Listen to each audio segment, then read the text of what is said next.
सारे मेहमान हमारे साथ जुड़ गए, उनका तारुफ आपसे करवा दें। हमारे साथ एसएन सिंह जुड़ गए जो कि प्रवक्ता है भारतीय जनता पार्टी के। हमारे साथ अपनी जेश अवस्थी जुड़ गए, राजनीतिक विश्लेषक हैं। मोहम्मद फैज खान हमारे साथ जुड़ गए, राष्ट्रीय मुस्लिम मंच के। हमारे साथ प्रेम कुमार अब से कुछ ही देर में जुड़ेंगे जो कि राजनीतिक विश्लेषक हैं और बैंड टुवर्ड्स कांग्रेस पार्टी हैं। हमारे साथ मौलाना साजिद रशीदी जुड़ गए जो कि इस्लामिक स्कॉलर हैं और हमारे साथ कपिल श्रीवास्तव जुड़ गए इस खास कार्यक्रम में। बहुत बहुत स्वागत सभी मेहमानों का। मैं शुरुआत अपनी जेश अवस्थी जी आप ही से करता हूं।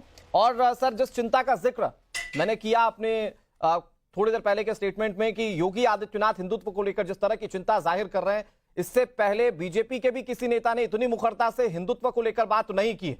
ये चिंता आपको क्या जायज लगती है सर? क्या मौजूदा परिप्रेक्ष्य में आपको लगता है कि वाकई इतना ही डेंजर हिंदुत्व है या हिंदू है?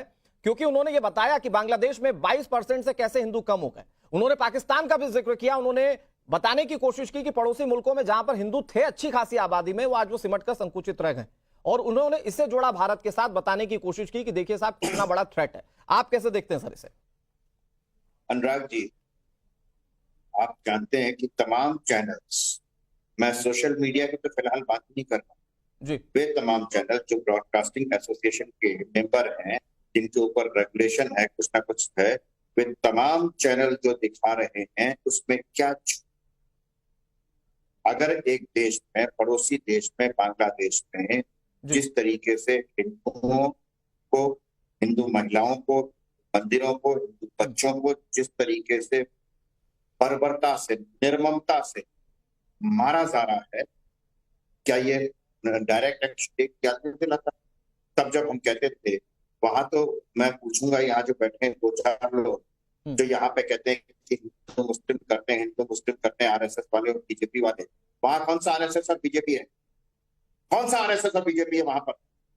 पाकिस्तान, अफगानिस्तान में कौन सा आरएसएस बीजेपी है जिसके कारण वहां पे 50 हिंदू रह गए अफगानिस्तान में? ये तमाम लोग हिंदुओं को जातियों में बांट करके हिंदुओं को क्या बनाना चाहते हैं? हिंदुओं विभाजित है। आप एक बात बताइए, अगर पाकिस्तान, बांग्लादेश और हिंदुस्तान जो एक देश थे 1947 से पहले, इनकी आप डेमोग्राफी पर विचार कर लीजिए, कहाँ तानाशाही है, कहाँ किस पर कौन अत्याचार कर रहा है। अरे इसके बावजूद यहाँ पे कहा जाता है वो न्यूयॉर्क टाइम्स और वाशिंगटन पोस्ट कहाँ है? वो कहाँ है वो लोग जो आरोप? लेकिन अभिनेश जी, आप जो बात कह रहे हैं मैं उसी को आगे बढ़ाता हूँ, क्योंकि हमारे देश में जब भी बातें होती हैं तो हमारे देश का अल्पसंख्यक जो चंद करोड़ तक सीमित था, आज वो 30 करोड़ के आसपास पहुंच गया। लेकिन दूसरे देशों में जो संकुचित होती है हिंदुओं की संख्या, अल्पसंख्यकों की संख्या, इस पर विपक्ष कुछ नहीं कहता। उन्हें चिंता इस बात की कि हमारे देश में अल्पसंख्यकों को दबाया जा रहा है, उस पर बहुत मुखरता से बोलता है विपक्ष।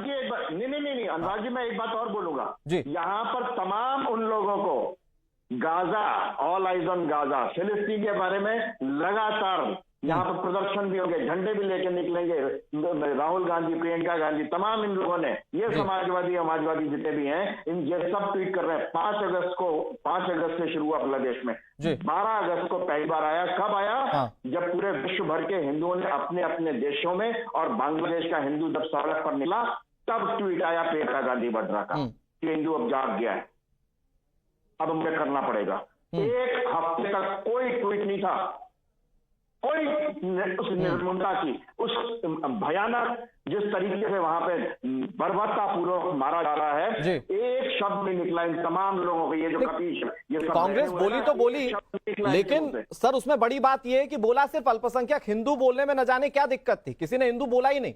कांग्रेस पार्टी की ओर से बोला जरूर कि अल्पसंख्यकों की रक्षा हो। दिक्कत एक है, यहाँ के हिंदुओं को जातियों में बांट करके, ठीक है सर, शीर्ष तक पहुंचो। और जो बात आप कह रहे हैं, मुख्यमंत्री योगी आदित्यनाथ भी इसी बात को इंडोर्स कर रहे थे, मैं इस पर बात करूंगा। लेकिन